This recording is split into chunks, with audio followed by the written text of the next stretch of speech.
We need to stop the partisan fear-mongering. We should embrace setting common sense, cost-effective rules of the road for carbon pollution, ensuring that our largest facilities are energy efficient is going to boost their competitiveness and spur innovation. Ambitious clean energy policies are going to produce clean energy jobs. China has figured it out. We need to start getting serious about winning these global clean energy markets.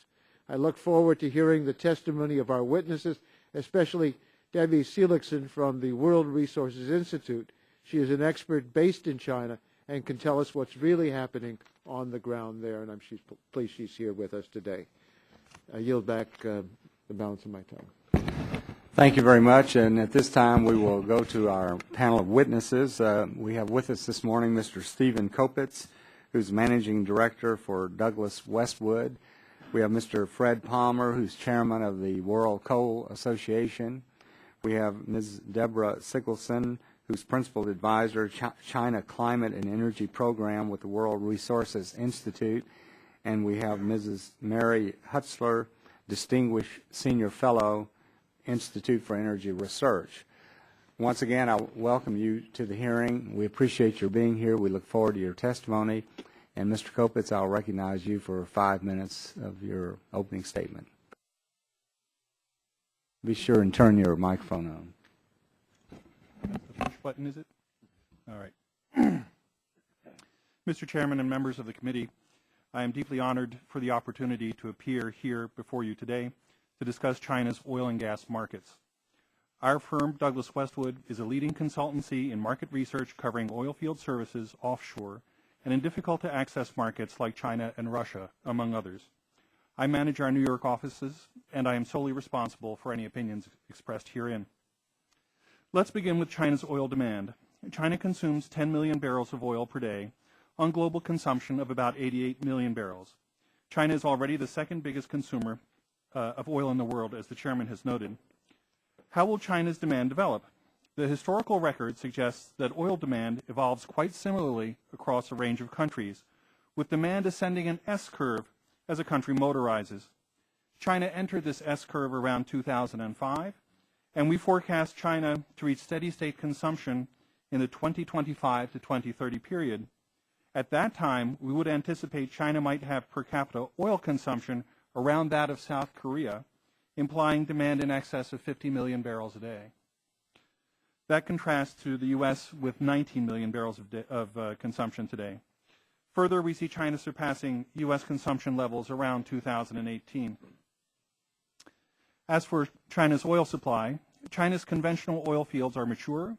The country currently produces around 4.5 million barrels a day, and this level is anticipated to remain broadly stable for the rest of the decade. Like the U.S., China currently meets about half its needs through imports, and this is new. As late as the 1990s, China was self-reliant in oil. Today it must be active in global markets to secure domestic needs.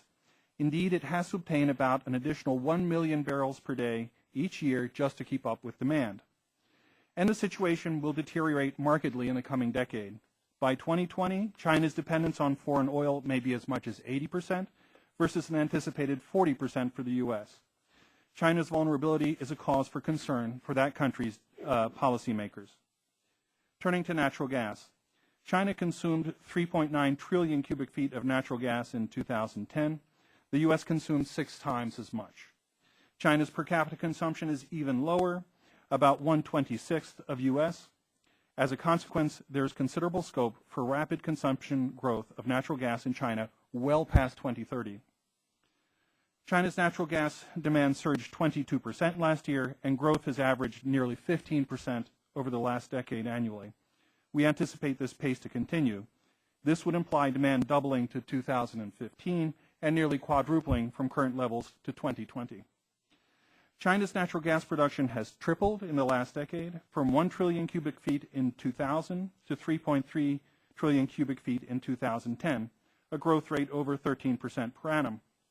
We project this to double to 6 trillion cubic feet in 2015 and nearly triple to 8.6 trillion cubic feet in 2020, implying a 10% annual growth rate for the balance of the decade. Coal bed methane and shale gas are hoped each to contribute 5 to 10% of the natural gas supply in 10 years' time. As late as 2006, China was self-sufficient in natural gas. However, the country has been a net importer since then, with imports soaring to 550 billion cubic feet in 2010. Our forecast calls for imports of 1.5 trillion cubic feet by 2015, rising to 4 trillion cubic feet by 2020, representing an import dependence of more than 30% by that time. Indeed, by the end of the decade, China may import more than total consumption today. China has 3 leading options for the import of natural gas: Central Asia, Russia, and LNG shipments. Overall, China's natural gas import prospects look promising from a diversity of sources, each with substantial supply capacity. The Chinese oil and gas sector comprises essentially 3 companies: Sinopec, PetroChina, and CNOOC. Sinopec and PetroChina operate primarily in onshore fields and have refining and distribution operations. CNOOC specializes in offshore oil and gas exploration and production, although it has diversified recently. All 3 Chinese majors are medium to large-sized oil companies and have a combined market capitalization of about $450 billion. That's about the market cap of Exxon. PetroChina, the largest of the 3, has about the same capitalization as General Electric. The shares of all 3 companies are listed on the New York Stock Exchange, and the companies provide standard disclosures in English as required by the SEC. Our analysis suggests that Chinese oil majors act much like other companies to maximize revenues and profits, to gain exposure to growth plays like shale gas, to partner with other oil companies to obtain capital and technical knowledge, and to diversify their portfolios to manage risk. We believe they do not represent a material risk on the supply side, but China's oil demand will likely keep pressures on oil prices for the indefinite future. I thank you for your attention, and we'll try to answer any questions you have. Thank you, Mr. Kopitz. Mr. Pong, you're recognized for 5 minutes. Mr. Chairman, thank you very much. It's a delight for me to be here. It's a high honor and deep privilege. I'm here to talk to you today about the growing use of coal around the world to fuel the second industrial revolution now underway in the developing world, particularly in Asia and led by China. I am chairman of the World Coal Association, the global voice of coal for international producers from the United States, Australia, South Africa, India, China, Europe, and Indonesia. Shenhua, a state-owned enterprise in the People's Republic of China and the largest coal producer in the world, recently joined World Coal Association. Coal India is also a member. World Coal Association regularly collaborates with trade associations or coal trade associations around the world, including the China National Coal Association, and I'm happy to say we will have our first board meeting ever in Beijing this June. I present this testimony today in my role as chairman of the World Coal Association. I am also Senior Vice President of Government Relations at Peabody Energy, the world's largest private sector coal company, and a global leader in clean coal solutions as an international coal producer in the United States and Australia. America and other mature economies have a unique opportunity to create a 21st century energy policy through 21st century coal technology, following the lead of China-led Asia through the installation of state-of-the-art low-carbon coal technologies and what we call green coal. Energy is essential as food, shelter, and clothing. The United States has linked life expectancy and income with per capita energy use. The World Resources Institute found that with every 10-fold increase in energy use, individuals live 10 years longer. Half the world's population, 3.6 billion people, lack adequate access to modern power. As many of you know, energy disparities are growing in your own districts. Studies show that today's middle-class Americans pay a disproportionate amount of their after-tax income on energy, and it is due with respect to what we believe is a flawed energy policy in the United States. This energy inequality will only escalate as populations multiply and electricity use increases. The world is in the early stages of global hypergrowth in energy demand as nations such as China, India, and Indonesia industrialize and urbanize. The International Energy Agency projects that nations will require 40% more energy in the next quarter century. We believe coal is the only fuel with a low cost and large scale to satisfy this long-term need. Alternatives to coal are limited, strained, or centered in political flashpoints. Coal is widely dispersed, broadly available, easily transported, energy dense, and very affordable. In the U.S., the delivered cost of coal has averaged just 1/2 to 1/6 that of more volatile natural gas. Oil hovers around $100 a barrel, and new nuclear construction brings unique risks, both physical and financial. By contrast, the world has trillions of tons of coal resources. That is why coal has been the fastest growing fuel in the world for the last decade, reaching about 6.5 billion tons of coal consumption per year in 2010. Coal is the catalyst for economic growth. In the last 20 years has almost doubled, with an increase of about 3 billion tons of coal per year. We know it can and will be a low-cost, low-carbon path for our environmental objectives. Of course, we have choices in the United States. We can pursue complex and punitive regulations through the EPA with unintended consequences, or we can build advanced coal technologies that are available, affordable, and deployable today. Coal technologies in our country have always met environmental objectives. In the U.S., electricity from coal and GDP have more than tripled since 1970. At the same time, criteria emissions per megawatt hour declined more than 80%, according to the EPA. Today's efficient plants achieve a CO2 emission rate that is typically 15% better than the existing fleet and as much as 40% better than the older plants. The world's leading economies have taken notice, and China models itself and patterns itself in their infrastructure and energy development after the United States. There are some 430 gigawatts of supercritical and ultra-supercritical power plants in operation or under construction worldwide. China's coal consumption in the last 10 years has more than doubled to 3.5 billion tons in 2011, as the chairman noted. China alone is home to 36% of the world's most advanced coal fleet, and the growth of coal use will approach 4.5 billion tons per year by 2015. That's up from about a billion tons from here in 5 years, or 1 U.S. China is investing in clean energy technologies on an unprecedented scale, as you will hear, and Peabody is part of this revolution, advancing the next generation of clean coal technologies. Chief among these is the GreenGen project near Tianjin, China, one of the world's largest near-zero emission initiatives, and Peabody is a partner in that. Peabody, in fact, is the only non-state-owned enterprise partner in GreenGen. We also are advancing green coal projects and partnerships on 3 continents. While the developing world is investing in energy innovation, the U.S. is still debating options. My question to the subcommittee is simple and respectful. What are we waiting for? Advanced coal in the U.S. will combat energy poverty and fuel an industrial rebirth. The U.S. should set a national goal to ensure at least half of all new generation is fueled by coal, and next-generation clean coal technologies are demonstrated and commercialized. These technologies should include coal for electricity generation, coal to natural gas, coal to liquids, coal to chemicals, and CO2 from combustion or gasification of coal for a robust enhanced oil recovery program primarily for the Gulf states and the Rocky Mountain West. Nettle says we can do 2.5 million barrels per day. This is the path for the People's Republic of China. It should be our path as well. Mr. Chairman, we appreciate the opportunity to appear in front of you today. We believe strongly that coal alone has the power to address energy inequality, reindustrialize our economy, and improve the environment. Coal is energy, and energy is life. Thank you. Thank you. Ms. Seligson, you're recognized for 5 minutes.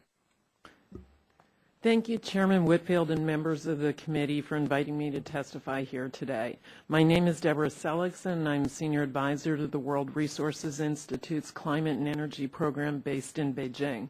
We have an active program with Chinese partners working on China's energy policy and transformation. I joined WRI 3.5 years ago, coming from the U.S. Department of State, where I was in the Foreign Service for 21 years, with over a decade at the U.S. mission in China, completing my work there as the U.S. Ambassador's Science Counselor in Beijing. In my time in China, which began actually in 1984, I've seen an incredible transformation in Chinese life and Chinese society. Riding my bicycle through the streets of Beijing in 1984, I was often showered in coal dust, and the city was dark. The sidewalks basically rolled up by 8 o'clock at night. I think you all know, either from seeing China firsthand or from reports in television, that China and Beijing are very different today, with world-class subways, the largest intercity rapid rail transport in the world, booming industrialization and urbanization. This has really changed the perspective in China and what people want from their country, from their community, and from their energy policy. I want to present to you today 3 ideas that perhaps challenge some of the conventional wisdom about Chinese energy policy. The first is that the Chinese are doing what they're doing on energy transformation because they're concerned about energy security and about their economic future.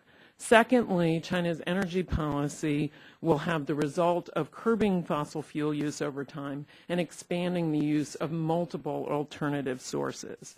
And finally, China is doing this because they see it as a real opportunity to dominate in a new industrial area. So turning to my first point, energy security has always been very important to China. As a number of people have already noted, China is very dependent on imported oil. It's also dependent on trying to move coal around the country, which can be difficult, especially in snowstorms and dealing with rail capacity. China today is less than 10% of the global oil market, and they're already concerned about the impact on relations with other countries and on that economic impact. But going beyond this traditional energy security concern, China is now concerned about what its future economy will look like. And it sees energy policy as part of the way to drive the economy in a transformation from heavy industry to higher value added, more knowledge-based, more service-oriented economy. It's looking at these things by working on energy efficiency through its energy intensity targets, trying to reduce the amount of energy use per unit GDP, and by developing its non-fossil energy sources of all kinds. If you walk around in China, no one thinks there's room for U.S. levels of consumption. The country is simply too dense and crowded. There's no room for all of that energy, all those cars or roads. And that's why they're really looking at trying to create a much more efficient country for addressing some of these issues. Secondly, the way they're doing that is by really trying to curb fossil fuel growth and expand alternatives. They're promoting this transformation through policy mandates at the national and local level. Now, I'm not trying to present you with a naive idea that China is trying to abandon coal overnight. While it's true that China is building coal plants now every 2 weeks, remember that 4 years ago it was 2 plants a week, so that's a rather rapid change. Efficiency is improving. They have the largest wind capacity in the world, and they're looking to have the largest nuclear capacity by 2020. Finally, they're doing this because they see it as an opportunity.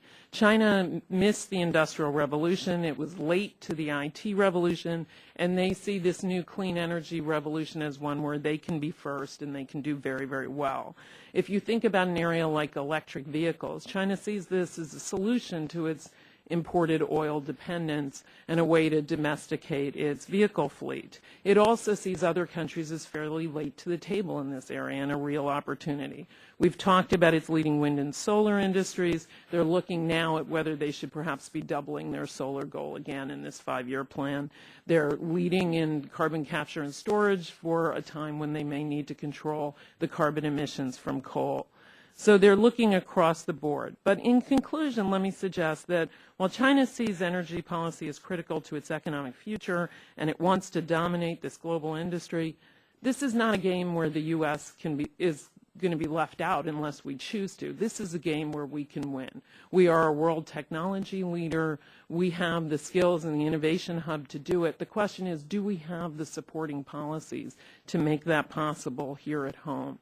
And that's what's really going to make the difference. What kind of market do we create in the United States? Thank you very much. Thank you.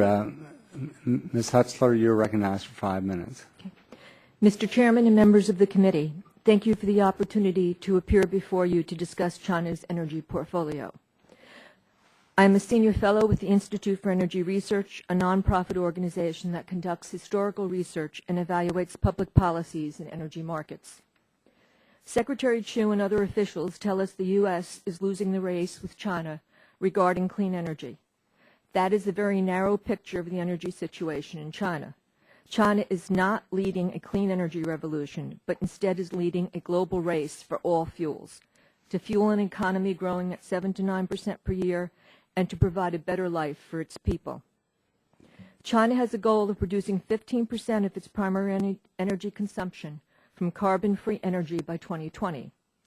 It expects to meet that goal primarily with hydroelectric and nuclear technologies, because non-hydro renewables, mainly wind and solar, supply only a small amount of energy on a primary consumption basis. China is planning on hydroelectric power to supply 9 to 10 percentage points of its 15% goal by reaching a capacity level of 300 gigawatts, about 50% more than it has today. At the pace China is adding hydroelectric capacity, it will have no trouble exceeding that goal by 2020. It currently has twice the amount of hydroelectric capacity that the U.S. has, and will have almost 4 times as much once it reaches its goal. China is expecting nuclear power to contribute up to 6 percentage points towards its 15% goal in 2020. China has 13 nuclear reactors operating and at least 25 reactors under construction, half of the units in the world's construction pipeline. Official China nuclear capacity projections are 70 to 80 gigawatts by 2020 and 400 to 500 gigawatts of nuclear by 2050. If China meets its 2030 target of 200 gigawatts, it will have twice the amount of nuclear capacity as the U.S. The U.S. has not issued a construction permit for a new nuclear plant since 1979. China's goal for wind in 2020 is 150 gigawatts, and it's almost one-third of the way there. As Mr. Waxman has noted, China now has more installed wind power than any country in the world, but the U.S. is a close second. And because China's wind capacity is not all connected to the grid, the U.S. has 30% more usable wind capacity than China.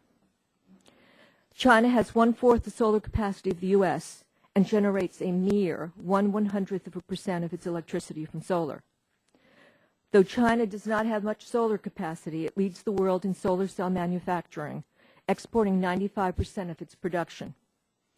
Because manufacturing costs are lower in China, some U.S. solar manufacturers are moving there. Part of China's goal is to be self-sustaining in energy technology, and it is learning from U.S. experts in solar energy, nuclear power, and other technologies.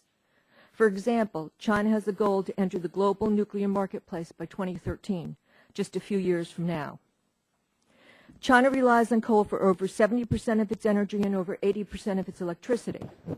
The U.S. relies on coal for 21% of its energy and 45% of its electricity.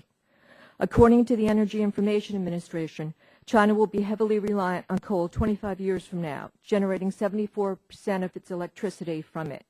With its massive coal use, China will be emitting more carbon dioxide emissions than any country in the world, over 30% of the world's total in 2035, and twice the amount the U.S. is expected to emit.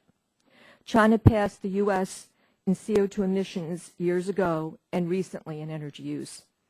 In summary, the Chinese are not fixated solely on green technology. China is on a fast track to bring online new generating units of all types.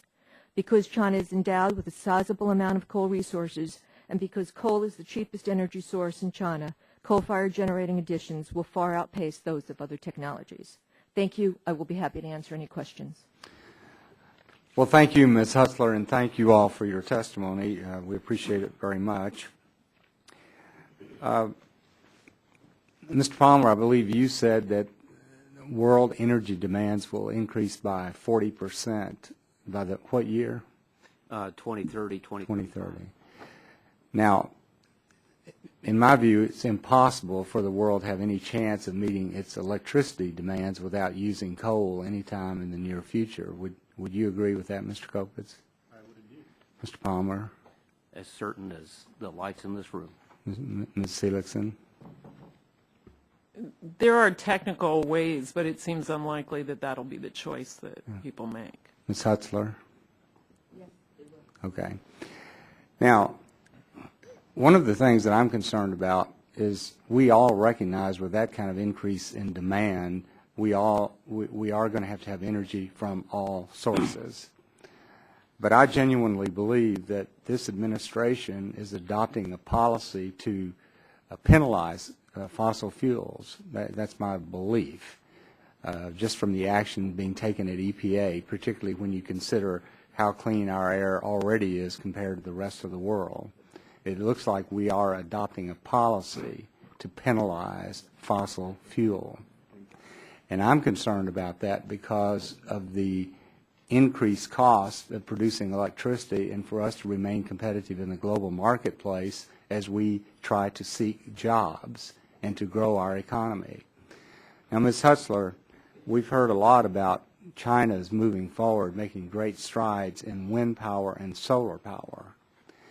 And but even so, my understanding is that the U.S. over the last few years has actually produced more wind power and solar power than China, particularly if it's connected to the grid.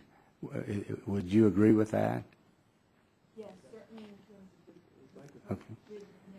Oh, okay. certainly in terms of grid-connected capacity. And of all the wind power that they're building, how much of it, it's my understanding like 30% of it's not connected to the grid. That's my understanding also. Sure. Basically, China doubles its wind capacity every year, and so it's always running behind on connecting it Okay. to the grid. So they were 6 months behind a couple years ago. They're now about 4 months behind, so they're catching up. It gets connected to the grid. It just runs late. Okay, thank you. Now, the thing that really disturbs me about their development of wind power, and I may be wrong on this, but it's my understanding that under the Kyoto Protocol, there was a clean development mechanism established so that countries from around the world, like the U.S.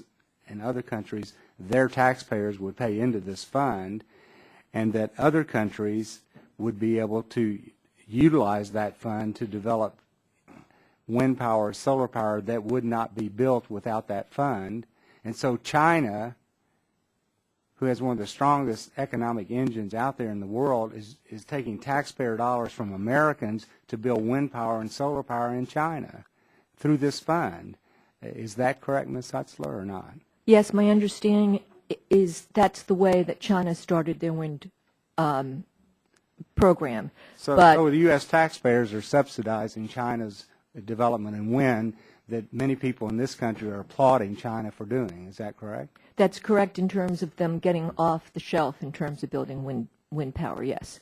But from my understanding, the UN has recognized that they were lowering their subsidies, and that was why they were qualifying for the program, and that has stopped at this point.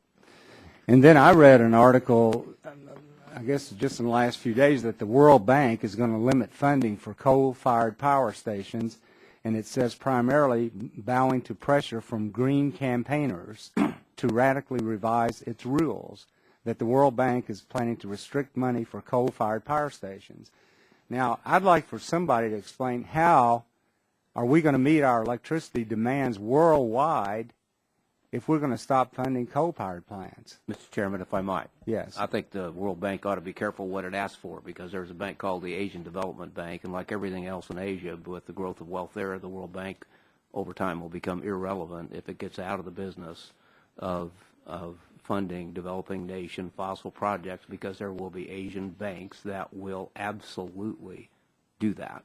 So it is absolutely in our interest, the World Bank's interest, to continue as a World Bank to be funding these projects. The projects will absolutely go ahead because the demand is there and the resources are there, and these international entities that have been created in Asia through ASEAN and other entities will supplant the United States and the OECD countries in terms of world leadership with the developing world. No question. Well, thank you, Mr. Pong. My time's expired. I recognize the gentleman from Illinois for 5 minutes. Ms. Seligson, your facial expression really indicated that you wanted to answer the question that the chairman asked Ms. Hutzler, and you didn't have an opportunity. Would you expound upon that? Yeah, the United States is not a party to the Kyoto Protocol, and the Clean Development Mechanism is under the Kyoto Protocol. So no U.S. money goes through the Clean Development Mechanism. And the money basically comes from private investors in Kyoto party nations, like in Europe, who choose to get some of their emissions credits through this Clean Development Mechanism by investing in countries like China or India or African countries, developing countries around the world. The other thing I wanted to clarify is the World Bank isn't really needed for investing in coal-fired power plants in China. There's plenty of commercial money for investing in new power plants in countries like China. Both the World Bank and the Asian Development Bank are quite interested in working with the Chinese to invest in carbon capture and storage technology and in those next generation coal-fired power plants that would enable the Chinese to produce low emissions or zero emissions coal-fired power plants. So there is a lot of interest in that area among the international banks. But the idea of those banks is to promote the kinds of things that private sector banks don't promote already. Well, thank you. I understand that you live in China, or have lived in China for a number of years. I've lived in China for 17 of the last 27 years. 17 of the last 27 years. And in your prepared remarks, you made the observation that international partnerships with Chinese clean technology companies are growing rapidly. And you go on to say that what makes China so attractive to U.S. and international investors is a clear policy framework that gives businesses the certainty that they're looking for before investing. Can you expound on this observation and talk about how the political climate in China, where policymakers are actually engaging in short and long-term comprehensive policy decisions, making investment more enticing than the environment that we have here in the U.S. with a lack of congressional leadership? Does the certainty that stems from a clear policy framework make it easier to attract foreign investment or domestic investment or both for clean energy technologies in China? Yes, sir. I think one thing that all of us would agree on is that building a new power plant or a refinery or any other kind of energy infrastructure takes a number of years. And so the Chinese have a 5-year planning process that sets out clear goals for the next 5 years in terms of percentages of different fuel sources and what kinds of new policies they might be introducing, everything from energy service companies to new energy efficiency guidelines. They also have medium and long-term goals. They have a medium and long-term science research and science plan. They have energy plans. They also have a renewable energy law that provides clear guidelines as well as targets. So the net result of all of this is that, yes, companies, both domestic and foreign, know what the policy picture is, know which kinds of energy projects are going to be supported over a number of years. Of course, there's also a certain amount of change from year to year. One of the changes that's happened is, for example, in the wind area, wind has grown much more quickly than policymakers imagined even 4 or 5 years ago, and so they've actually increased the goals a number of times. But there are a number of supported policies, and they tend to stay for a number of years, whereas, as you know, in the United States, new energy developers have worried about tax breaks coming and going and that kind of thing. And it's worth noting that in the United States, 70% of all energy subsidies are to fossil fuels.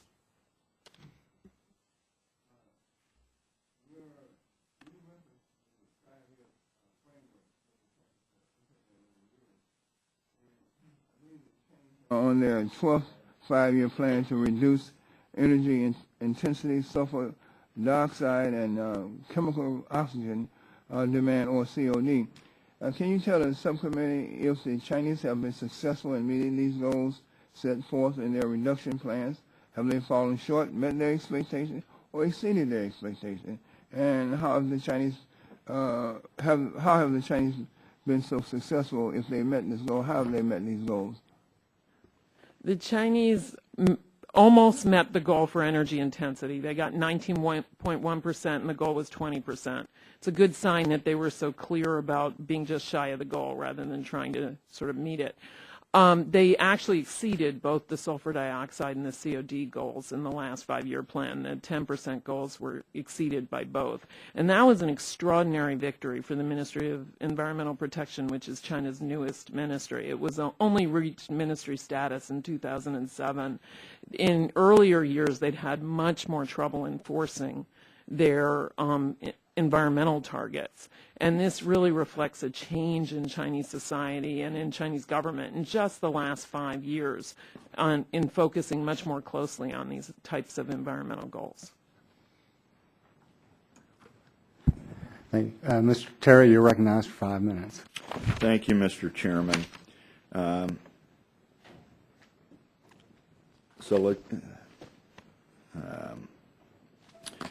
First of all, I want to say that I'm impressed with China's measures. I'm impressed with the amount of electrical generation that they've been able to bring on rather quickly. Since pollution is a global issue, I'm pleased that they're taking measures to reduce it. I just want to make sure, as we discuss and we put China up on a pedestal, that we're looking or comparing apples to apples here. And so, forgive me if I, Seligson, did I say that right? Seligson, very good. Debra, yeah. When we talk about China meeting their goals for NOx and SOx and all of these, the particulates that we have already in our Clean Air Act, would you, it would probably, I don't want you to itemize, but would you supply to this committee a side-by-side of what China's particulate regulations are to the United States? Because I want to see how they can compare. And we would have to get that to you. I would appreciate it. It's worth noting that us, NOx, for really example, only comes in as a goal in this next 5 years. Well, all the particulates, right. Particularly right. from electrical No, generation. well, my point is it's a work in progress. They're definitely and my behind point it. is we're not dealing with apples to apples, and I'd like to know, because I think it's unfair to have this discussion in generalities instead of specifics. The other question is, I'm impressed with China's portfolio. In fact, that's part of the battles that we've had on this committee with past. I'm embarrassed that we don't have a long-term energy policy, but then we haven't been able to use hydro, and China has a 22 gigawatt in the Yangtze River. That's impressive. But we can't do that in the United States because of environmental policies. We want to do coal and clean coal technologies, but any use of coal or mention of coal, my gosh, you think that you are pillaging. And so we can't use coal or even clean coal technology. So, Deb, once again, you had mentioned in a very positive way the coal gasification, capture, sequestration, zero emission coal fire plants that China's building. I want to do that too. But we can't seem to get it off the ground here. The Obama administration, this administration, there's been a next gen sitting on the books for years, but Bush didn't go forward with it because of environmental, and now our current president isn't going forward with it. So what's China doing that we can't do here? And then, well, let's go with that question real quick. How can they build it so quickly over there, and we can't even get a pilot project off of the ground? There definitely is more of a policy consensus in China on the importance of developing new coal technologies for their portfolio. I think there are arguments on both sides here in the United States. There are people who really believe that it is going to be part of it, and there are people who recognize the enormous renewable resources we have. We do have more renewable resources than China does in terms of availability of wind and solar. In regard to building plants, how does China compare with environmental impact studies, permitting processes? So they're more streamlined. I mean, China has an EIA process, it has a permitting process, but it's definitely more rapid. Do they also have a right of citizen lawsuits, for example, when a wind project is designed in the sandhills of Nebraska or a pipeline, and then citizens sue and stop the project? Does China have that right? They do not. Well, I'm not asking you. I'll try and say. I'm going to assume that the their answer is no. citizen suit rights. I Is can that get a you no? more. Does China have citizen? They have suits? citizen suits for certain kind of things like pollution, and I would have to get back Can to they you stop a with specific project? range. Because that's part of our problem with even wind and solar projects. The environmental groups sue them. I don't know whether it's legally regard- conceivable. Well, then I I'll do go know that to, it's unusual for it to happen. Appreciate that. Does somebody else want the last 13 seconds? I would just like to say on that, the process goes through the NEA, the National Energy Administration, and the NDRC, the National Development Resource Commission, and it is an application grant project. There is I've seen Peabody is active in China in a major way. I've seen no evidence of citizen activity in that process at all. Kopitz, my time's up, but Mr. maybe Waxman, somebody you're can recognized for 5 Waxman minutes. Maybe could ask you. Ms. Hutzler, you heard Ms. Seligson's answer, which was contradictory to yours, about this bank funding Chinese activities and whether U.S. taxpayers are contributing to it. She said that we're not because we never ratified the Kyoto Protocol. Do you agree with her? Yes, I do agree with what she said. But it is true that developed nations get credits for the Clean Development Program, and that's how China started with their wind program. But the United States is not one of those developed nations. That's correct. Okay, so your answer to the chairman was not correct because his question was, are American taxpayers subsidizing these activities in China? And the answer should have been no. Isn't that right? Yes. Okay.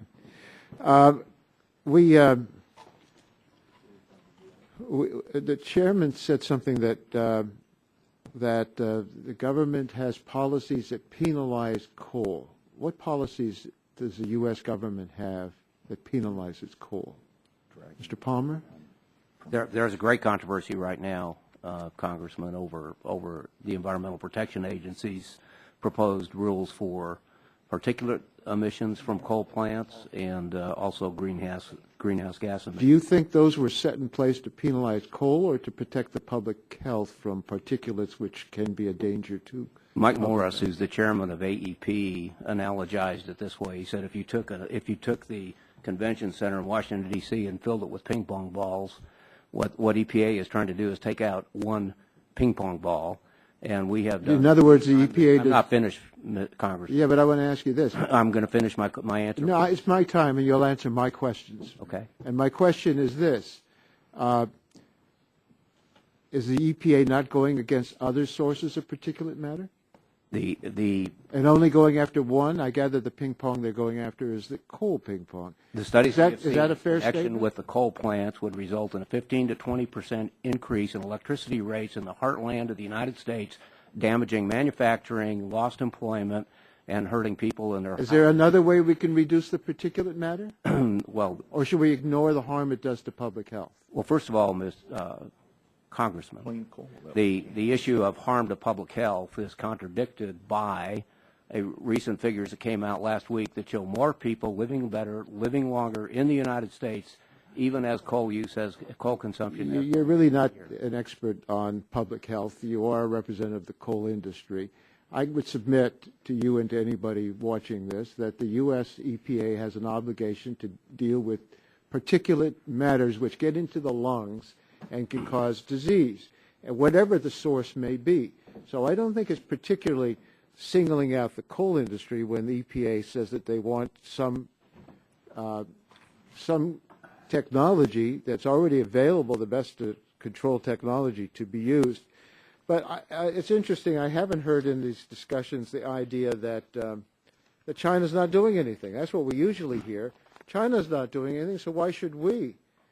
Ms. Seligson, you testified China has a 5-year plan. It actually calls for a number of significant actions to address carbon emissions. If this plan is implemented, will China be on track to meet its commitments under the Copenhagen Accord? Yeah, actually, it'll be ahead of the curve. It'll be more than 2/3 of the way to the commitments they made for 2020. Now, why should we believe them? Have they met their targets they set in their previous 5-year plan? They came quite close on some, and they exceeded on others. Some of their energy policies appear to be quite aggressive. Is it true that China has shut down over 70,000 megawatts of old, inefficient coal plants during the last 5 years and replaced those plants with newer, more efficient coal plants? Yes. And now China is planning pilot programs involving cap and trade and carbon taxes? They're actively talking about it, and both were listed in the parties' document about the 5-year plan. So it seems likely that we'll see them in the next 5 years. Now, is China uninterested in jobs and economic growth? Is it safe to conclude that they would be adopting all of these climate and energy policies if they were killing jobs and slowing China's economic growth? I think it's safe to say that they don't think so, that the wealthiest areas of China are the areas that face the highest energy prices, not the lowest energy prices, and that they think that transforming to a much higher value-added society and not depending on heavy, dirty industry is part of their future. I want to add my voice to all the members of the panel. I think we're going to continue to use coal for the foreseeable future, but we shouldn't use coal if we can get it to pollute less. If we can get cleaner coal, that would be great for this country and for the world. And we shouldn't put all of our baskets in coal, because if we can develop alternatives in supplementing energy from coal, we have a chance to reduce some of these carbon emissions. Yield back my time. Mr. Bilbray, you recognize 5 minutes. Thank you very much. Deborah, you wanted to answer a question to this guy, and he cut you off. The issue about, were you trying to say when we were talking about the citizen litigation against that, it hasn't happened, but it could theoretically in the future? I would need to actually go check with an environmental lawyer. There are areas where there's actually limited citizen litigation. It's a very different system than ours, and so, but it isn't simply the NDRC and NEA. There's permitting from the Lands Ministry, the Environmental Protection Ministry. The big issue though is the private action of where people actually can make money by litigating. There have been a number of dams blocked by citizen protest, and then, Premier Wen Jiabao has actually... But what I'm saying is that protest was actually grassroots, but it was not somebody suing and basically taking an action and then actually being able to make a living off of these. You don't have lawyers making, you don't have large corporate firms that specialize in blocking these projects. Is that fair to say? It's fair to say the Chinese legal profession... I'm impressed. I'm very impressed with a 5-year plan concept. I'll just tell you for a fact, you cannot do, I've done methane recovery systems on landfills. You can't even get the environmental impact reports done in this country in 5 years. So it is really exciting to hear about a country that actually can have implementation plans in 5 years. And how long does it take to hook to the grid or to get the lines from the grid over to these wind generators? Well, they generally run about 4 months behind, so they may be completed and it may take another 4 months to connect. They had a problem with connections in remote rural areas, and they put in an additional fund last year to build more rural lines. And how long would they take from the time that somebody asked for it to the time that the time that somebody decides in government to build it and it actually ends up hooking up? Well, it's pretty quick. How fast? I would have to check to get you a number. I mean, what I can say is the average grid connection is 4 months after completion. Okay, I appreciate that. I mean, San Diego County with 3 million people have been trying for 20 years to get another grid connection so that we can hook up to the outlying areas. We're trying to hook up to solar now out in the deserts. The trouble is getting the permits. So I think we're really on a big issue that the fact is China does not have the gauntlet that we have in this, where the huge gap between the concept of implementation and the completion, or just getting the permit. There is a totally different world here that we need to talk about. Let me just say this. Would you agree that if we're going to be as aggressive with this broad portfolio as China, those of us in government have to take a look at how we're managing our procedures to be able to make that possible in a timely manner? Yes, but there are a number of other countries like Germany, Denmark, that we can look at for ideas. It's not that China, with all of its other governance problems, is going to be the model for how to address all of these issues. But then again, Germany doesn't have nuke, but it buys its energy from the nuclear power plants in France, right? I'm not actually sure about that, but I'm just saying there are a number of European countries, including France, that deal with these questions within a different. I know it, and including France has proven that we can recycle and do a lot of other things. But China is the one we're really focusing on here, and that is where I just want to point out that we have some major differences between the regulatory structure in the United States and the regulatory structure in China. That's fair to say? That's absolutely fair to say. Do you think that their streamlined regulatory structure has been a major contributor to their ability to be so aggressive at developing a broad spectrum of of energy technologies? I think it's been one way, but if you look at the Danes and wind in other countries, there are ways to do it with more protection. But the Danes, but what I'm saying is, you're talking one over here, one over here. We keep talking about that broad portfolio where you don't just pick one technology, you're drawing it all, and that seems to go into. Mr. Palmer, do you know if we have any any coal plants left in California? California buys coal. I think there may be a couple of very small units, but coal-based electricity operating. But I just think you're so correct in terms of identifying the regulatory morass in the United States and getting something built. Certainly you can't do it in California. I think Richmond was our last coal-fired plant. In all fairness, I think you go to jail if you burn coal in California. Well, you have to meet a natural gas standard, which is to say you have to have carbon capture and storage, and that's... I really look forward to that. I mean, I'll tell you, with our state, we actually developed the technology and the genetic research that allowed us to develop alternative fuels like algae. But our scientists at Scripps Institution of Oceanography in the University of California, San Diego, had to leave the state to go into production because you couldn't get a permit, not in 5 years, you couldn't get a permit in California in 10 years. Okay? So believe me, California, we understand the challenge. So thank you very much. Let me just say one point, and that is China may not be a model. I know what isn't a model. The state of California is no model. Thank you. Mr. Green, you're recognized 5 minutes. Thank you, Mr. Chairman. Let me take a different line of questioning, I guess, because I'm amazed that we're talking about how great China is and trying to compare it to our system. Do they have trial by jury in China? No. Freedom of speech? No. You know, freedom is expensive. And we may not have the lawsuit, they may not have the lawsuits we have, but at least we go to court instead of having to protest down at the local dam and threatening to overthrow or kill the local province officials for building that dam. Is that what typically happens? Is that the way the Chinese can protest a particular plant being built, or the expropriation of their land they've lived on for generations, actually owned by the government? Is that how it works? Well, their protests, they don't usually involve threatening to kill anybody. Well, I've heard other things, but that's their avenue to get the attention of their government. They can't go to the courthouse and sue their government. As I said, there are areas where they can, and there's actually been some quite successful environmental lawsuits. There's also a growing effort to use public hearings in China. There's also a system of petitions.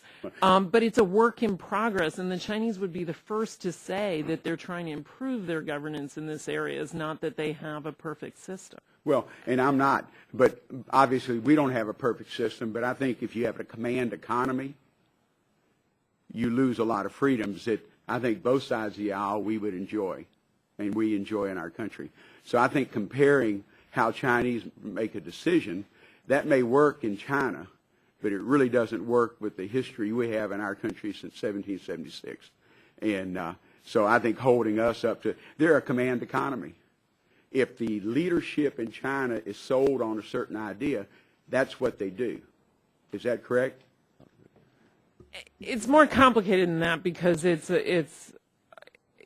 there are lots of different interests, and the companies are separate from government, and there's a lot of negotiation that goes on. I know some of the but they companies do are have not an separate easier from government. time.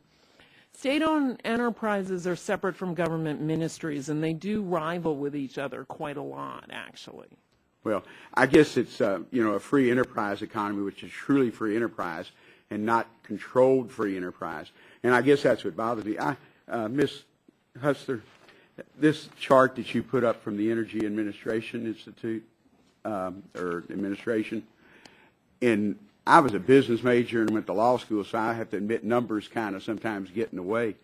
But I don't see how in 2007 they produced a little over 3,000 billion kilowatt hours. In 2035, they plan to over triple their kilowatt hours with reducing their coal by only 6% and going from 2 to 6% nuclear. They're actually going to reduce their natural gas, reduce their coal, reduce their hydro, go from 0 to 4 in wind power and 0 to 3 in biomass.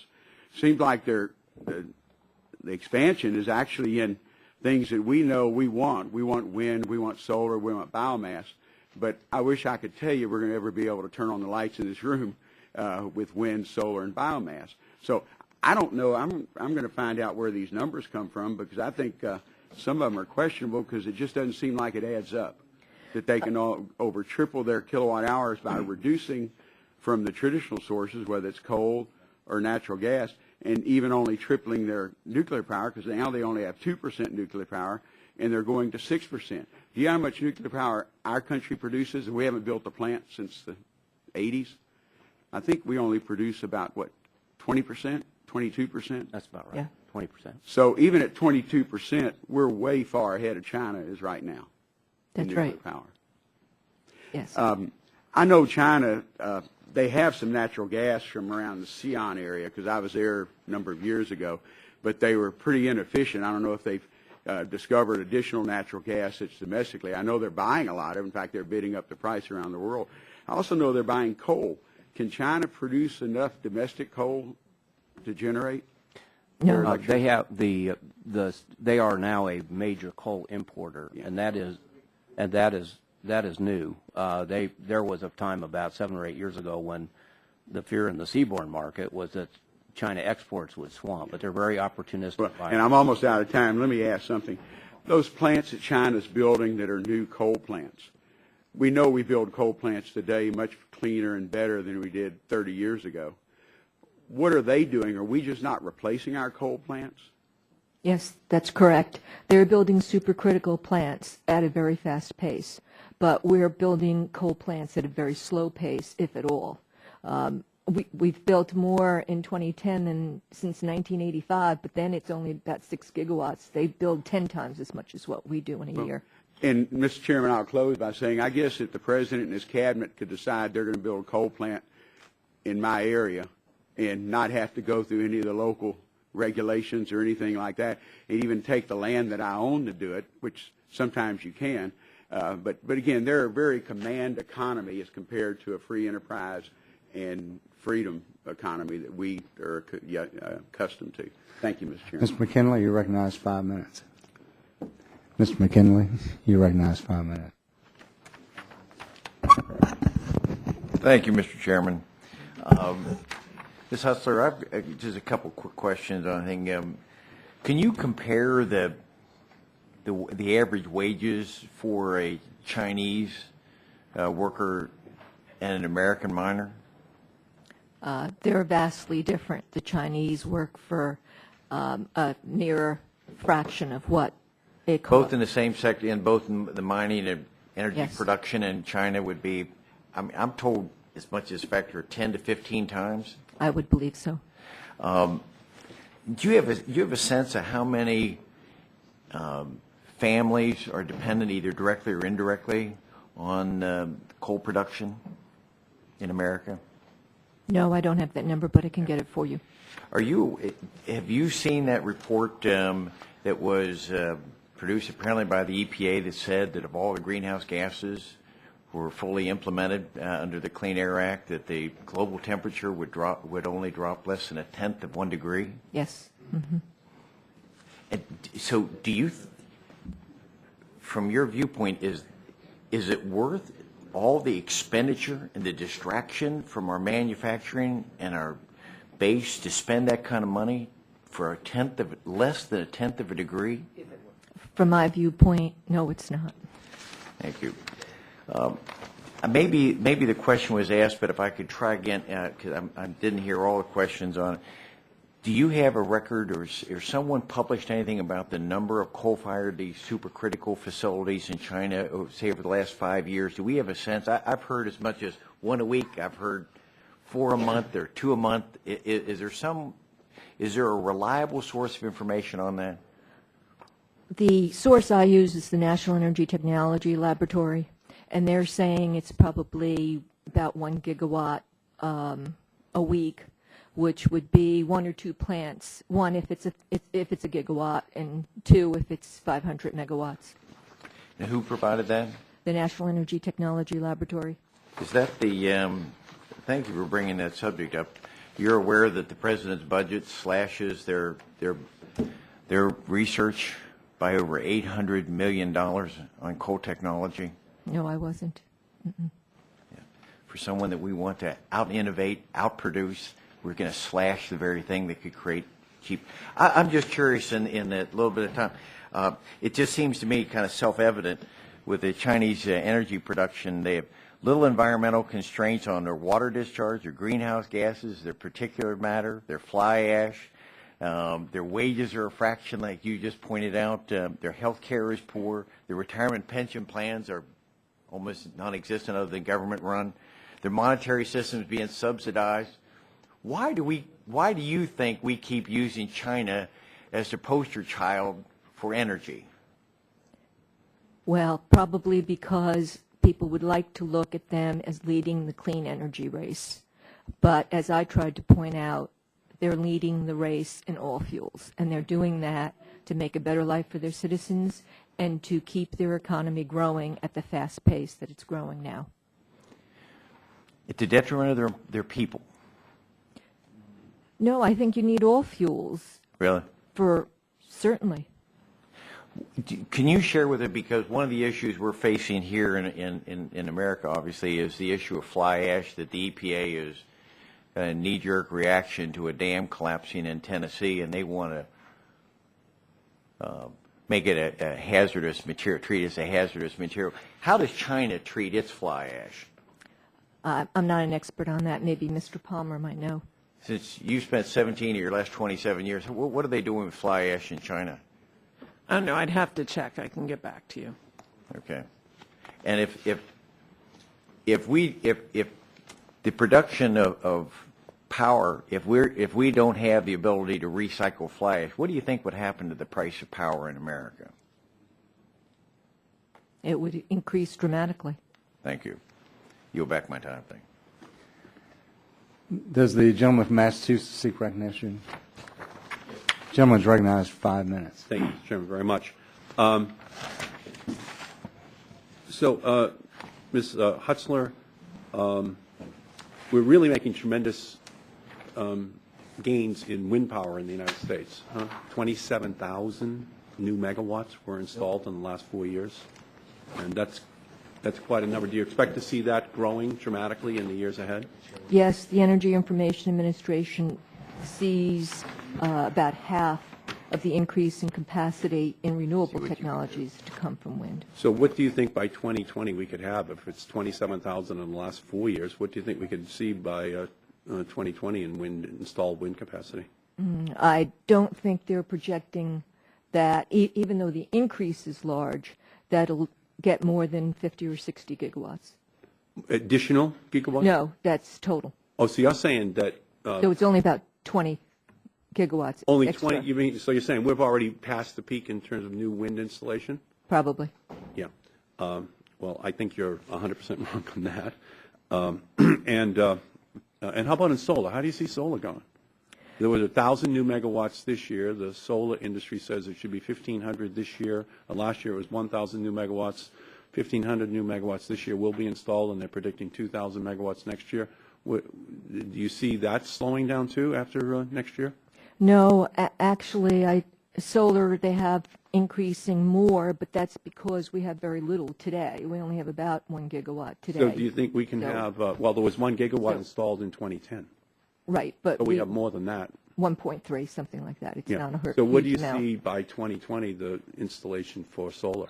Maybe another 10 gigawatts. 10 altogether? Yes. So you're saying that last year's pace, 1,000, will just be the same pace and it won't increase over the next 10 years?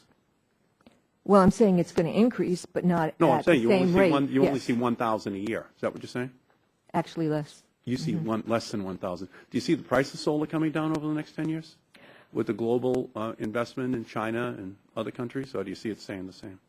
It'll come down, but it's going to come down as a basis of what's being built. And even the Chinese feel that solar is more expensive than other technologies, and they're pushing the non-solar ones. In a Bloomberg story here, China, the world's biggest energy consumer, will cut its 2020 target for nuclear power. This is a story from 2 days ago. Nuclear power capacity and build more solar farms following Japan's atomic crisis, said an official at the National Development and Reform Commission in Japan.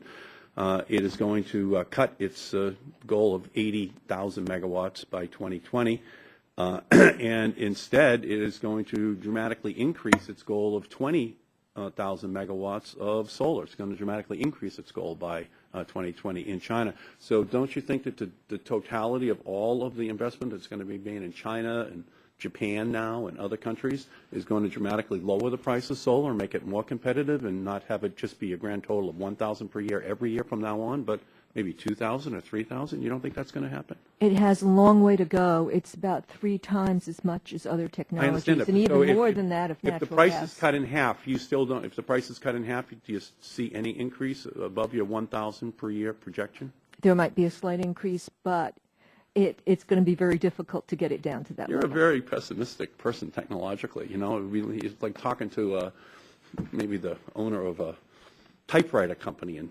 1990, seeing no threats from computers over the next 20 years. So we're going to double our investment in typewriters, because how can we ever have all people using computers only in 20 years, because the price is just not competitive with Underwood typewriters. So I'm investing all my money in Underwood right now. And you can go through other industries, but you can have these revolutions very quickly, as you know. And and I just think that you are displaying an amazing amount of let me say, you just don't believe in the market system. I most certainly do. Oh, no, you don't. I do. You're projecting today, 10 years from now, even though there's a global investment that's being made in wind and solar that's going to drop the price and make it much more likely that there's going to be an investment, even as the market has been moving away from coal and moving towards renewables and natural gas. I mean, natural gas and wind have been the largest single additions to our grid in the last 4 years. You agree with that? Yes, I do. Yeah, but you see wind falling off and solar not contributing, and you see coal increasing going forward? Yes, but very little. Yeah, but larger than wind and solar? No, about the same, I would About say. the same. So you see you see wind kind of slowing down to the pace at which new coal is being installed in the country. And I kind of disagree with you on that. Just looking at the market forces over the last 4 or 5 years, I mean, the charts for wind and for solar and for natural gas are way up high, and for coal and for nuclear is non-existent way down here. So the market has moved. Wall Street has moved. Private investors have moved. And they've moved globally, and the more that there is a doubling of the installed capacity across the planet, the more you're going to see a collapse in the price. Gentlemen's times have expired, and the chair will remind the gentleman that we still are, as somebody who just made a purchase of solar panels myself, we're still using monocrystal, which is the same technology we've had for 30 years. The price is modified, and that's great, and the thin film has a lot more technical problems than what people talk about, and still monocrystal is still the cutting edge, and the same thing that was when we were in school, and we started making those little kits. So hopefully we'll see the balance where it's appropriate, where it's down. The price, Mr. Chairman, the price has dropped precipitously from the time that we were kids. When we were kids, the price was $10 a kilowatt hour. And the fact is, it is now down into the 20. Absolutely, and and that's all I'm talking about. I'm talking about this reduction in the price. I understand that. At San Diego, we have a major manufacturer of solar panels owned by the Chinese. manufactured in the Chinese with their coal and then exported it and assembled in San Diego for the market that is basically being created by our government regs and subsidies. So hopefully the gentleman from Colorado, Yuma, might be able to enlighten us too about how maybe we want to change our laws so people get on solar rather than having power lines required by government to be brought way out into the boonies of the plains of Colorado. But I yield to the gentleman from Colorado at this time. Thank you, Mr. Chairman, and to the witnesses. Thank you for your time and testimony today. Just a couple of points. I was reading an article recently in the Denver Post. It cited a author of a publication called Power Hungry. Robert Bryce, the author, reminded the audience that Americans get 140 times as much energy from coal, oil, and natural gas as they do from clean energy sources such as wind and solar. Is that an accurate statement? Yes. Do you see that changing dramatically in 20 years? Will it be 140? Will it be 100? Will it be 5? It'll change, but very little. So in 20 years from now, you're still saying that we will get about 140 times more energy from traditional sources than some of the new sources that have been talked about today? Yes. Thank you. And Ms. Hutzler, just to continue with our conversation, what lessons can the United States learn from China's experience in constructing wind farms? And to further that a little bit, specific question, under what geographic and engineering conditions is wind generation appropriate and beneficial? Well, I certainly believe that we need all technologies. The trouble with wind is that you have better sites. There are good resources versus more difficult resources. And so as you add on wind capacity, you eventually get to the point where it's going to cost you more because you've got sites that aren't as conducive in terms of constructing the wind units. And do you see land use problems in the United States affecting our ability to access good wind sites? More than likely. I mean, certainly with solar, we have people complaining about the massive land use issues there. So I imagine that'll eventually happen with wind as well. And does China have an equivalent of like a United States Department of Interior that prohibits the siting of certain wind opportunities or transmission lines? I'm not an expert on China's government, so maybe Deborah could answer that question. Thank you. And just Mr. Palmer, to turn to you, what do you see as the biggest impediments in the United States to building new energy technologies, and not new energy in the sometimes modern day acceptance, but just energy technologies overall? When you ask me, energy congressman, I apologize. I'm a coal guy, so I'm going to answer with coal. The impediments to coal right now are really regulatory, and it's really EPA, and it's the new source review, it's best available control technology, it's the where are we going with greenhouse gas regulations? Is it legal? The lawsuits that are going on, the efforts going on in the Congress to change that regime, and the need to put in. Our CEO, Greg Boyce, gave a talk last year to the World Energy Congress in Montreal and talked about a Peabody plan, which is supercritical, ultra supercritical, to replace the older units and to give us growth and to reindustrialize. And it's more efficient from a carbon standpoint, near zero criteria pollutants, carbon capture ready as we develop CCS technologies and a regulatory regime and put the industrial heartland back to work. Make the Front Range safe for coal again in your state, and we've been involved in the natural gas wars there, and we're nothing against natural gas or shale gas, but it's no carbon answer. And you know, the problem is Washington D.C. You get outside the Beltway, people understand the need for coal. You come in. Right. Thank you. And if I could just go down and get a yes or no answer from every single one, do increasing energy prices pose a threat to our economy, Mr. Kopitz? Well, we haven't spoken about oil today. I'm amazed we've been sitting here for, I don't know, about an hour and not nary a word on oil, and I was hoping Mr. Green from Texas would come up with an oil question. Right now, from where we sit, the U.S. has fallen into recession every time crude oil consumption as a share of GDP has exceeded 4%. And that's about $88 from where to $119 for Brent. We only I hate to interrupt. We only have about 50 seconds. So is rising energy prices pose a threat? The issue is that energy prices, particularly oil, are critical right now for the U.S. economy. Mr. Palmer? I would agree. Ms. Seligson?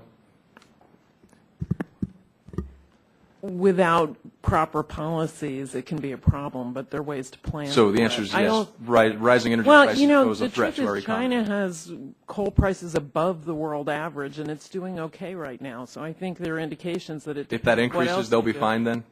They're Prices doing increase? pretty well with high So you prices. then, no, you do not believe that increased energy prices It can pose. be a threat without Ms. good Hutzler? policy. I agree. And I want to cite a study, recent study by the Beacon Hill Institute at Suffolk University in Boston, concluded that by 2015, consumers in Colorado will be paying about $1.4 billion in higher energy costs as a result of the renewable energy standard. Do we see energy costs increasing as a result of that kind of policy? Yes. Absolutely. Skyrocket. Thank you.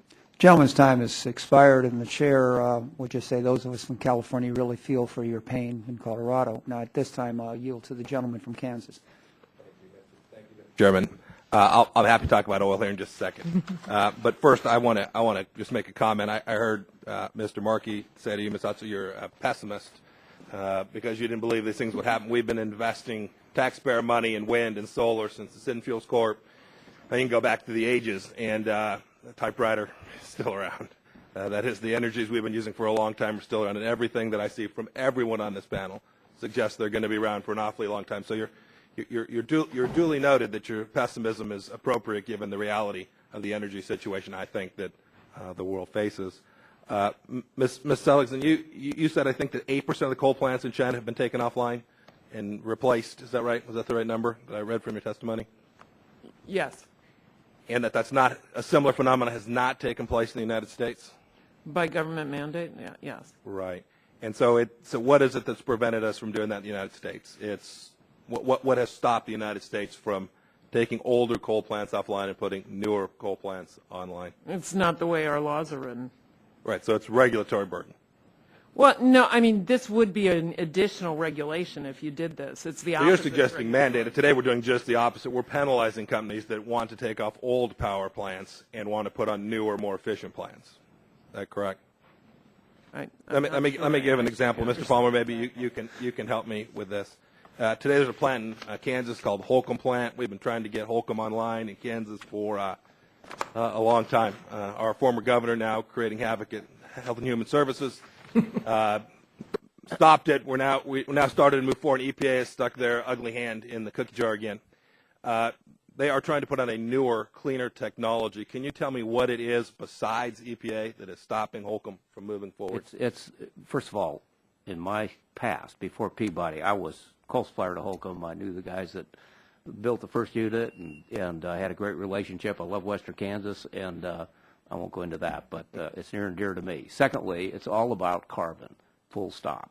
We have the supercritical pulverized coal today, or ultra supercritical, gives you near zero criteria emission pollutants, SOx, NOx, and mercury. There's no argument over that.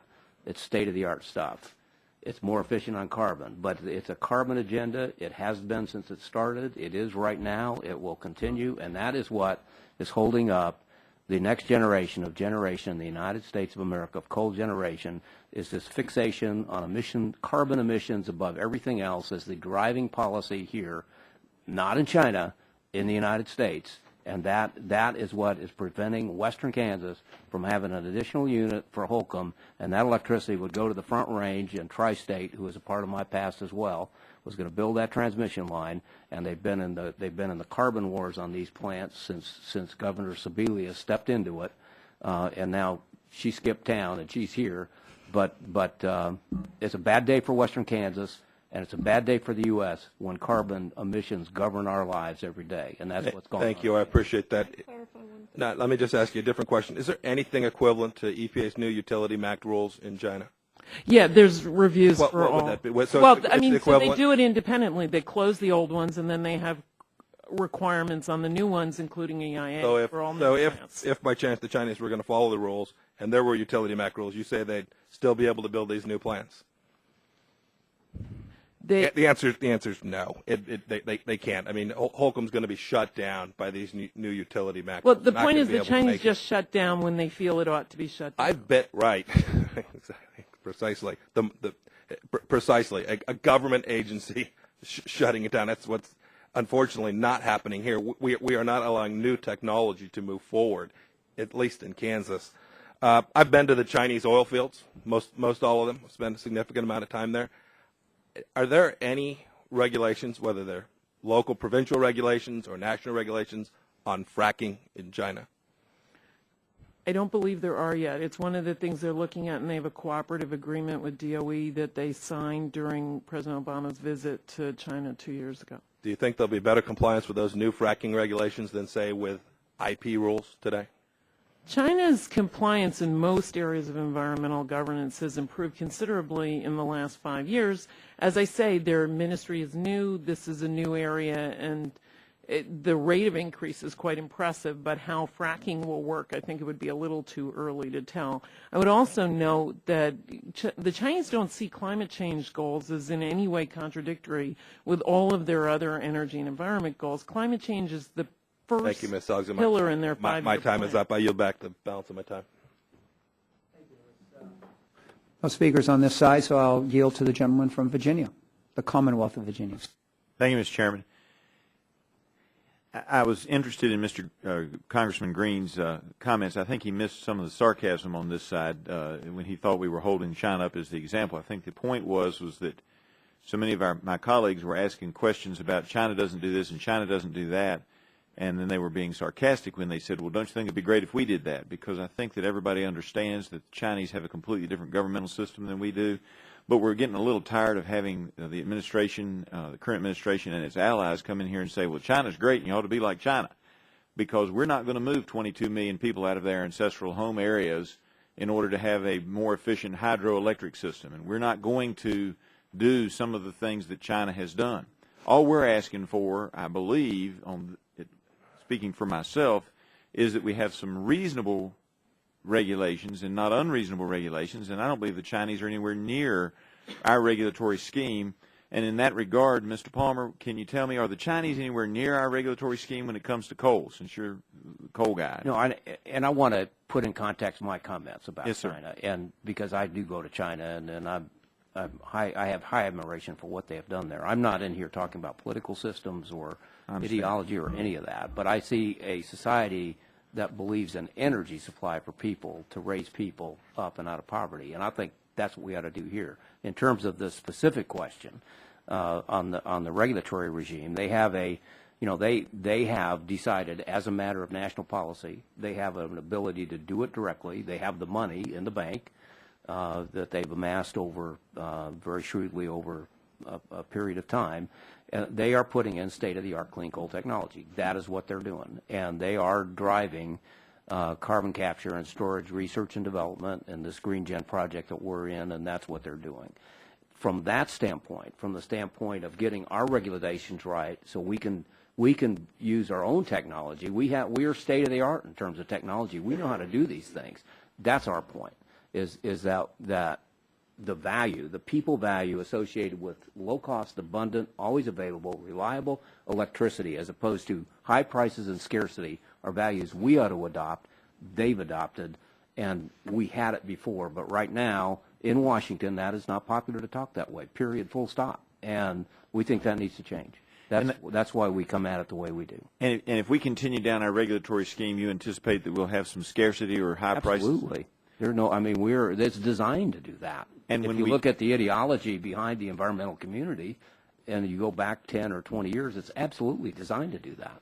And when we do that, we not only drive businesses offshore, am I correct? Yes, you do. But we also raise the cost of the average citizen of the United States to have the power to heat and absolutely and make sure that their homes are. And every metric says that low-cost electricity is a requirement for more people to live longer and live better. And if you take up the cost of energy, you drive down human health and welfare. So EPA has it exactly wrong in terms of how they come at this. Not to argue with the values on emissions, but there's no attention paid to the underlying value of the activity that creates the emissions. In other words, what are we making with this fuel that creates emissions, and what are the benefits of that? They don't consider that, they don't look at it, and it's not relevant. And we are on a path to high prices in the United States. Absolutely we are. And would you agree with me that if you represented a district where the median household income was somewhere around $35,000 a year, that on the trajectory we're on energy costs, that I'm going to have some people that are going to be cold in the wintertime? Isn't that correct? And I would totally agree with you, and I would expect them to be pounding the table in the mornings when you're having coffee with them, saying, go back to that city and tell them what's going on here. And in fact, we're already seeing it. Isn't that correct? And are you aware that Appalachian Power has just asked the Commonwealth of Virginia for, I think, a 9.6% increase? I may be off a little bit. I wasn't aware of that specifically, but for sure, the capital investment associated with this, what I call, people call a train wreck. We have friends in the railroad industry don't like that. I call it a tsunami. It's just a with mess. What's going on with EPA? It's just a mess. It's when you a agree. high price spread. And the end result is you don't have to be an expert in health to understand that this is going to have a negative impact on the health of the citizens, particularly those who have less economic means than others. I would agree. It's common sense. Thank you. I'll yield back my 17 seconds. Thank you very much. I appreciate the discussion, especially about keeping the seniors warm. As a Californian, it was always interesting that this town talks a lot about helping to keep the seniors get enough fuel so they can stay warm, but they don't talk about those of us in California that our seniors need enough gas to get to the shopping center to be able to buy food. But it's a different world all around this country. Mr. Shimkus, you were recognized. Thank you, Mr. Chairman, and I appreciate the panel for being here today, and sorry about running back and forth, as we all do, a fly-in day, and then pulled out for another meeting. Obviously, we'd like to go in numerous directions, but have limited time. So does anyone know about the Judgment Fund? Can anyone tell me about the Judgment Fund? Mr. Palmer? I know a little bit about it. Can you briefly explain what the Judgment Fund is? I believe it is a path for NGOs, typically. An NGO is a non-government organization. An example that would be? Sierra Club. Okay. Or the NRDC or Friends of the Earth or Wildlife. And what happens in this process? They sue the United States. Okay. On an environmental issue. Right. If, let's say, an agency wants to settle that on the grounds that the environmental group is willing to settle it, they get their attorney fees that comes out of the Judgment Fund, is my understanding. And who funds the Judgment Fund? The U.S. of A., the Treasury. I think it's on automatic pilot. I think it's a. Let me get this right. So you're saying that a NGO, a non-government organization, can sue the national government, and then they can, after there is the legal process, and maybe the agency decides to settle it, or the NGO wins the lawsuit. Then the NGO can go to this judgment, it gets which is funded by taxpayers. Correct. To pay their legal costs. Correct. So that taxpayers are funding these lawsuits against the private sector. I wouldn't characterize. I'll let you characterize it. Well, I'm just asking questions. But so for sure, it's taxpayer money that is paying the legal fees for these lawsuits. No question. Mrs. Seligson, China have anything like a Judgment Fund? No. Okay, thank you. Ms.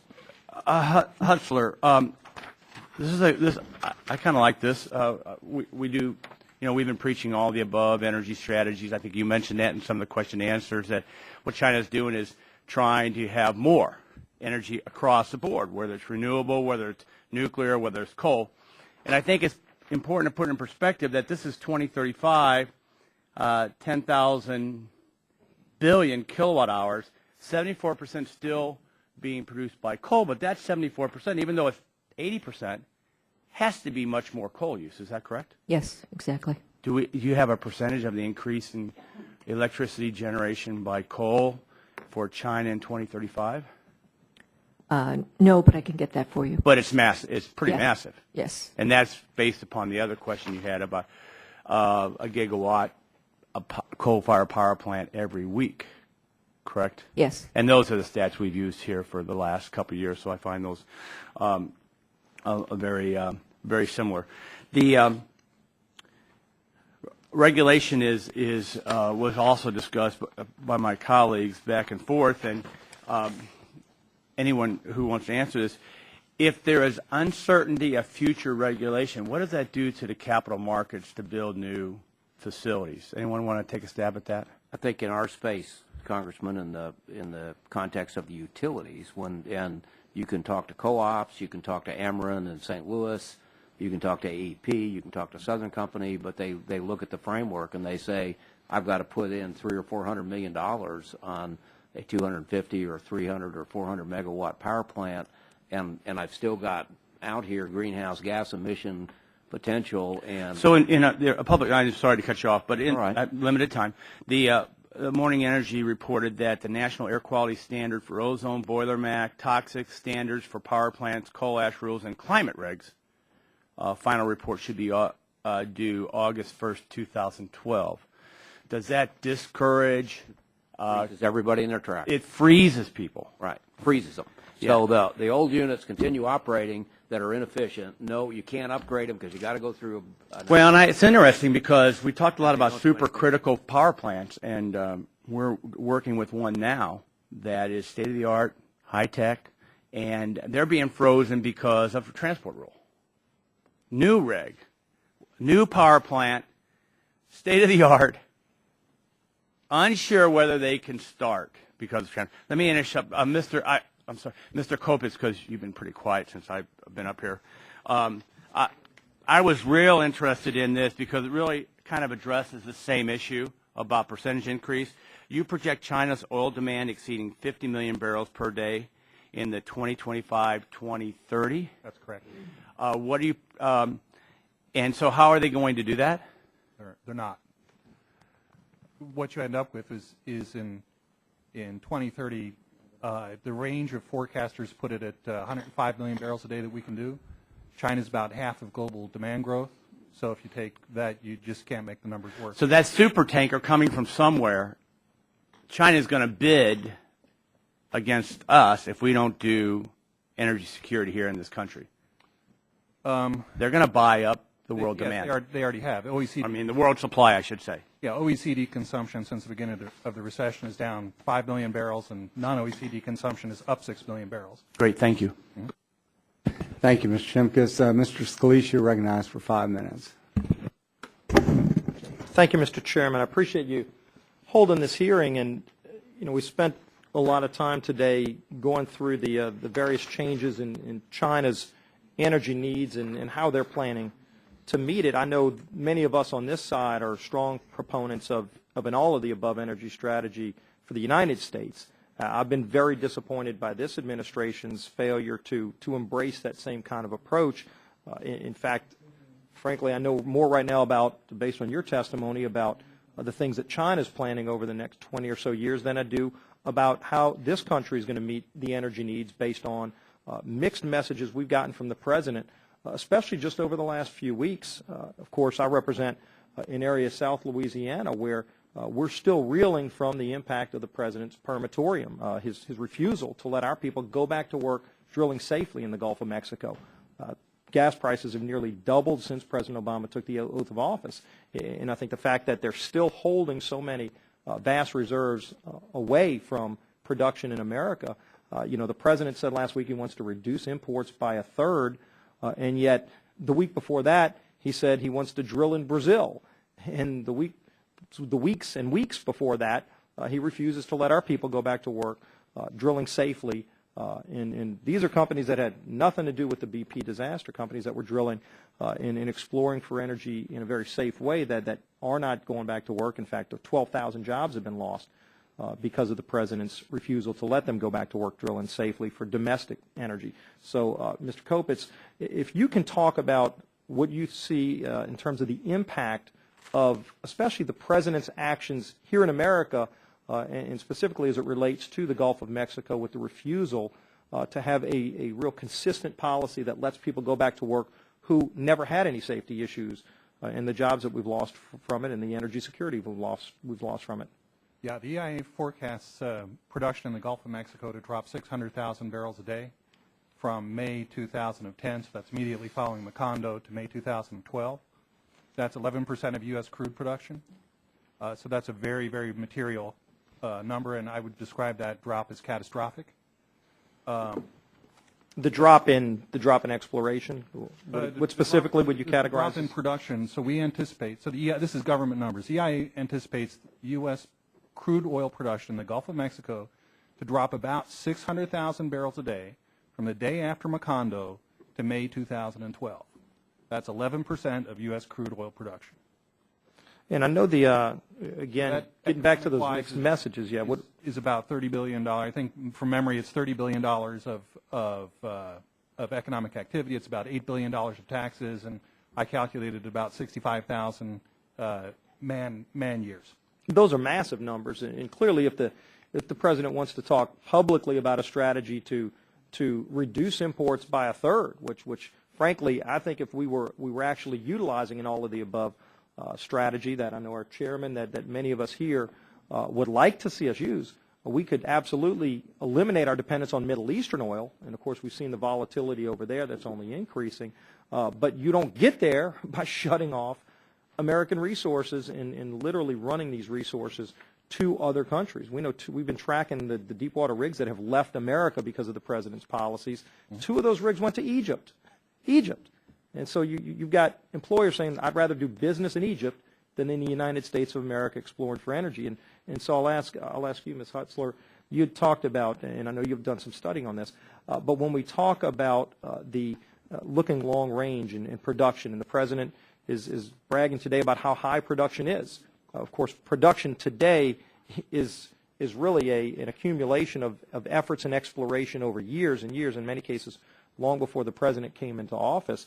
If you look at the drop in production we would see, especially because of his policies, have you all looked at how those policies, the lack of clarity on issuing permits, how that affects our ability to produce in America to meet those growing demands?